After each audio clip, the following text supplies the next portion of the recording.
भिक्षुक का जादू भाग 3। अगस्त चंद्रमा उत्सव के दिन गांव के चौराहे की ओर जाने वाला रास्ता उन किसान और व्यापारियों से भरा हुआ था जो बाजार में बेचने के लिए अपना सामान ले जा रहे थे।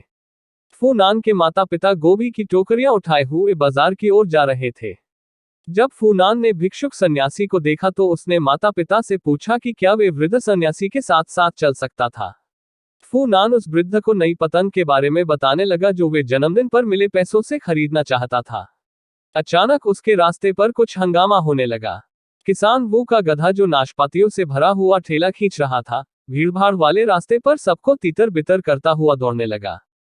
भारी बोझ से दबे गधे को और तेज दौड़ने के लिए किसान वो उसे पीट रहा था और उस पर चिल्ला रहा था। जब तक फूनान और वृद्ध सन्यासी गांव के बाजार में पहुंचे, किसान वो भी अपने ठेले पर लगी नाशपतियां बेच रहा था। सूर्य की गर्मी के कारण सबको प्यास लग रही थी और मीठी रसभरी नाशपाती खूब बिक रही थी।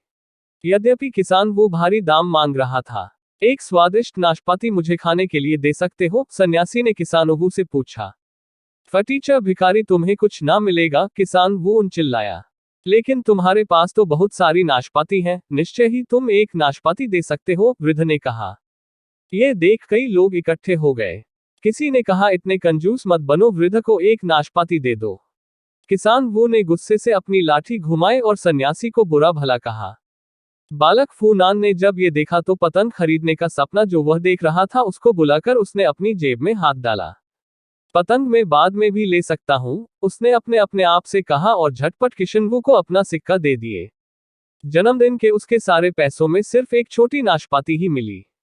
सन्यासी कहीं ये देखन न ले कि पतंग पाने की इतनी तीव्र इच्छा उसके मन में थी। फूफोन नीचे धूल भरी जमीन की ओर देखते हुए अपने दोनों हाथों में रखकर नाशपाती उन्हें भेंट की।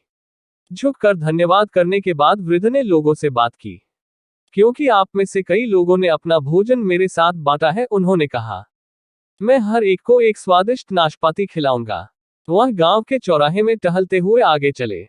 भीड़ उनके साथ आती रही और अन्य लोगों की तरह उत्सुक किसान वो भी भीड़ के पीछे चलता रहा।